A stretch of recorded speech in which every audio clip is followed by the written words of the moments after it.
5 new coaches in the SEC. We talked about 2 of them in our last segment. Of course, Lane Kiffin going to LSU, and then Ole Miss making the move to have Pete Golding as their new head coach. So immediately feeling that vacancy.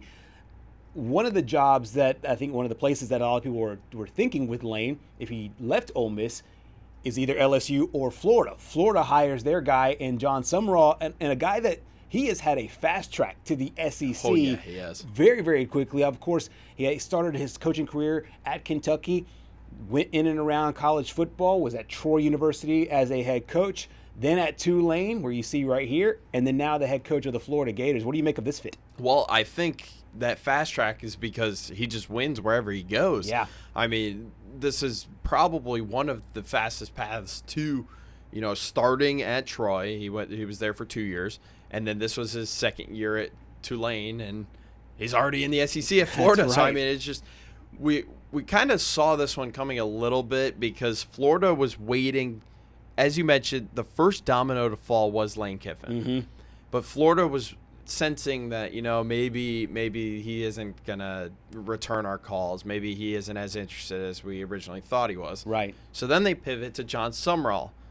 Well, Auburn was all in on Jon Sumrall before he went ahead and accepted the Florida job, and now obviously Auburn has Alex Golesh, so they have their guy now. But I think this is an interesting hire for Florida. I think that he can bring the Gators back, but it's just we're going to be talking about all these new coaches here, and you think this, you think that, you think they're the guy for the program, right? But again, only one team wins the SEC championship, and one team wins the national championship every year. That's right. It's just bound to be at least one of these coaching hires isn't going to work out, but. I think Jon Sumrall is safe here. I think he's the right fit for Florida, and I'd be interested to see if DJ Lagway were to stay, what he could do for him. Yeah, this is a really interesting scenario for Sumrall because obviously we mentioned Florida's expectations are like LSU's expectations. They're national championship expectations. I mean, of course, Urban Meyer won a national championship there. Before that, Steve Spurrier won a national championship there. Tim Tebow, the Heisman Trophy winner. They expect to be the upper echelon of college football for period, like perennially. It's not like a flash in the pan kind of deal. And I think also with the Gators, you fired Billy Napier, and before that you fired Will Muschamp and Dan Mullen, and the list goes on after Urban Meyer. I think what's really interesting about this hire to me is that like Sumrall reminds me a little bit, not fully. Oh boy. A little Billy Napier. Like it's a little unassuming. He is a hard-nosed coach, and I think a lot of Auburn fans really reminded Auburn of old Pat Dye, and I think it's why Auburn was like, hey, they wanted him there. Of course, he has those ties to Troy University. He knows all the coaches in the lower Alabama area, Alabama overall, even into Georgia, going into Mississippi. It just felt like Sumrall was going to be a better fit at Auburn.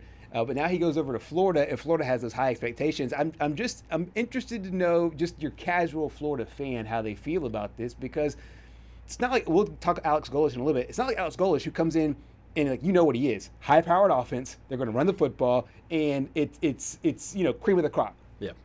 It just seems to me that Sumrall's teams have been very, very solid.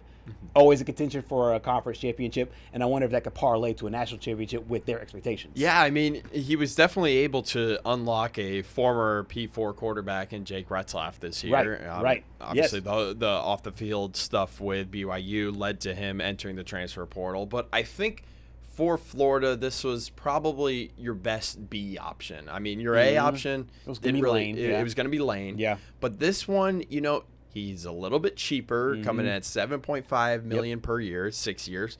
You've got those college football playoff-based incentives. I think that's just going to be something that you see across the board. Sure. And the total contract value is $45 million. That's half of what Lane Kiffin's is. Yes, right. So, I mean, you can at least save some money there. You throw it back into the program, and you aren't, like, bleeding your coffers dry, so to speak. Right, exactly. And everybody will pick and prod at this. Of course, if he wins, everybody's going to be happy. Yeah. But I think that is a reasonable contract for a guy that is taking his first soiree as a head coach in the SEC.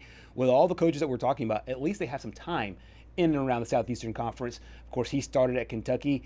made a living there. And then, of course, he had some other, stops. So he's been at high-profile programs. It's the first time now he is now the guy. You mentioned DJ Lagway, and I think it's going to be really interesting because with all these new coaches, of course, if you want to coach 15 years, your first 2-3 years are important to be able to stabilize the franchise. I think when Kalen DeBoer got to Alabama, the fact that Deontay Lawson and Ty Simpson, all those guys ended up staying really helped out, for him moving forward. Now the same thing for Florida. Can they get guys like DJ Lagway and others to stay? I got a really interesting take here from Lagway. If you're reading the tea leaves, that might make you feel good if you're a Gator fan. Yeah, for sure. It's always great to end the season on a good note. I feel like we clicked offensively. We ran the ball at will, and I feel like it's just a great day at the park. Yeah, for sure, man. That's all I care about, man. I care about the logo. I care about the brand. University of Florida has done so much for me and my family, and I'm truly thankful. And I'm just honored to be a part of, such great culture here and just such great fan base and just everybody that's around. So I'm blessed to be here. At this point, I'm a Florida Gator, and I'm happy and just blessed to be here. So, yeah. So he says he's a Florida Gator right now. So obviously you have to feel good if you're Florida, if they can set that solid foundation and have some players help him recruit as they move forward. Meanwhile, we did this with Lane Kiffin. Let's look at the future schedule here for the Florida Gators. Some really interesting matchups. That includes, of course, a big game against Florida State. They're on the road there in that matchup.